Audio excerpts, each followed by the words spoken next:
Hello दोस्तों, welcome back to my channel. तो आज हम स्टार्ट करने जा रहे हैं नया सब्जेक्ट। जो भी मैकेनिकल के बच्चे हैं और जो थर्ड सेमेस्टर में आ गए हैं उनके लिए सबसे इम्पोर्टेंट है एक सब्जेक्ट जिसका नाम है थर्मोडायनेमिक्स। आगे भी इससे और भी चीज़ें निकल के आएगी जब हम फ्लूइड मैकेनिक्स पढ़ेंगे, thermodynamics and gas turbine and gas dynamics पढ़ेंगे, तो ये सारी चीज़ें थर्मोडायनेमिक्स से ही आएगा। अभी हमने बेसिक मैकेनिकल के सारे वीडियो क्लासेस शूट करके हमने यूट्यूब चैनल पे डाल दिए हैं। तो अब हम स्टार्ट करने जा रहे हैं थर्मोडायनेमिक्स, जो भी थर्ड सेमेस्टर के बच्चे हैं उनके लिए। तो अभी हम आज जान लेते हैं कि थर्मोडायनेमिक्स में हमें पढ़ना क्या क्या है, कितने यूनिट्स है और उस यूनिट्स में क्या क्या हमें पढ़ना होगा। तो पहला यूनिट है अपना basic concept of thermodynamics and laws. Thermodynamics laws कि थर्मोडायनेमिक्स का कॉन्सेप्ट क्या है और उसके लॉज क्या हैं। तो हमने बेसिक मैकेनिकल में थोड़े थोड़े जो भी इंट्रोडक्शन पढ़े हैं कि कितने लॉज होते हैं, उसका कॉन्सेप्ट क्या होता है थर्मोडायनेमिक्स का, तो इसमें हमें थोड़ा डिटेल्स में पढ़ना पड़ेगा। और अपना ये जो फर्स्ट यूनिट है इसमें ज़्यादातर थ्योरी और लॉज ही है, थोड़ा लंबा है। बाकी है सेकेंड में प्रॉपर्टीज ऑफ स्टीम। तो स्टीम होता क्या है, क्योंकि जब हम स्टीम को समझेंगे तो भी हम टरबाइंस और स्टीम टरबाइंस के बारे में जान पाएंगे कि स्टीम काम कैसे करता है, उसका फॉर्मेशन कैसे होता है, प्योर सब्सटेंस क्या होते हैं। जैसे कोई भी वाटर को अगर स्टीम में हम कन्वर्ट करते हैं तो पहले क्या होता है, वाटर एक लिक्विड फेज में होता है, फिर उसमें से वो वेपर फेज में आता है, वेपर से फिर वो स्टीम फेज में जाता है। तो वैसे फेज चेंजेस होते हैं।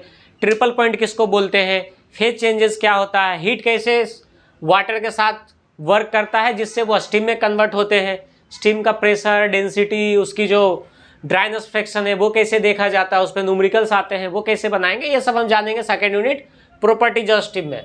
फर्स्ट वाला तो आपको बता ही दिया कि इसमें बेसिक कॉन्सेप्ट क्या है थर्मोडायनेमिक्स का, वो हम पढ़ेंगे।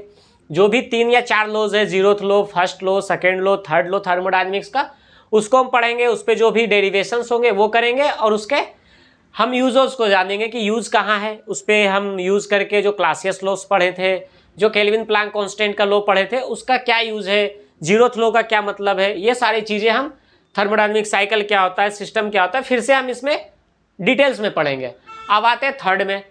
एयर स्टैंडर्ड साइकिल हमारा बीएमए में भी है 5th यूनिट में, जहाँ हमने ऑटो साइकिल, डीजल साइकिल, ये अपना कार्नोट साइकिल, ब्रेटन साइकिल, ये सारे साइकिल पढ़े थे। वही चीज़ें हमें इसमें पढ़ना है, इसमें डिटेल में पढ़ना है और उस पर न्यूमेरिकल्स आते हैं। तो हमें इसमें जितने भी हैं Carnot cycle, diesel cycle, Otto cycle, Brayton cycle, regenerative cycle, Rankine cycle, ये सारे 5 से 6 साइकिल पढ़ने हैं। उसके फॉर्मूला का डेरिवेशंस करने हैं और उस पर न्यूमेरिकल्स हर बार आते ही है, तो वो हमें जानना है। और लास्ट है अपना, इसमें 4 ही यूनिट है, हर सब्जेक्ट की तरह 5 यूनिट इसमें नहीं है, क्योंकि अपना जो फर्स्ट यूनिट है वो थोड़ा सा बड़ा है, तो ये 4 यूनिट का ही आता है। 4th यूनिट है अपना फ्यूल एंड कंबस्शन। जैसे अगर हम मोटरसाइकिल पढ़ेंगे या किसी इंजन्स के बारे में पढ़ते हैं तो मेन उसमें क्या होता है, मीडियम जो होता है वो फ्यूल होता है, पेट्रोल होता है या डीजल होता है। तो वो फ्यूल होता क्या है, उसका केमिकल कॉम्पोजिशन कैसा है, कैसे वो काम करता है और उसका कंबस्शन का फॉर्मूला क्या है। फॉर्मूला मीन्स कि उसका जो प्रिंसिपल है किसी भी फ्यूल का कंबस्शन का, इंजन के अंदर जो पिस्टन सिलेंडर के अंदर कोई भी फ्यूल बर्न होता है, चाहे वो पेट्रोल हो डीजल हो, तो उसका केमिस्ट्री क्या होती है, उसका केमिकल कॉम्पोजिशन क्या होता है, वो कैसे बर्न करता है, कैसे हम किसी भी इंजन्स का जो है एफिशिएंसी निकालते हैं, तो उसमें से हमें हीट कैसे पता चलेगा कि कितना हीट बर्न हो रही है, फ्यूल का क्या होना चाहिए, अगर पेट्रोल है तो उसका ऑक्टेन नंबर क्या है, सीटेन नंबर क्या है, ये सारा केमिकल कॉम्पोजिशंस फ्यूल्स के बारे में, उसका कंबस्शन का जो फॉर्मूला है, ये जो भी उसके प्रोसेस है कंबस्शन तक का और उसके बाद का, वो सारा कुछ हम जानेंगे यूनिट 4th में, जिसका नाम है फ्यूल एंड कंबस्शन। तो आई होप आपको ये वीडियो समझ में आया होगा। ये हमारा थर्मोडायनेमिक्स का नया सब्जेक्ट चालू हो रहा है। ये मैकेनिकल के 3rd सेम वालों के लिए है, जो भी अभी मैकेनिकल के 3rd सेम में गए हैं, उनमें एक सब्जेक्ट है थर्मोडायनेमिक्स। उसमें ये 4 यूनिट है, basic concept and laws of thermodynamics, जिसमें थर्मोडायनेमिक्स के बारे में हमें सब जानना होगा, कितने लॉज है, क्या कॉन्सेप्ट है, क्या सिस्टम होता है, थर्मोडायनेमिक्स का इक्विलिब्रियम क्या है, ये सारी चीज़ें हमने थोड़ा थोड़ा बीएमए में पढ़ा है। यहाँ थोड़ा हमें डिटेल्स में पढ़ना पड़ेगा।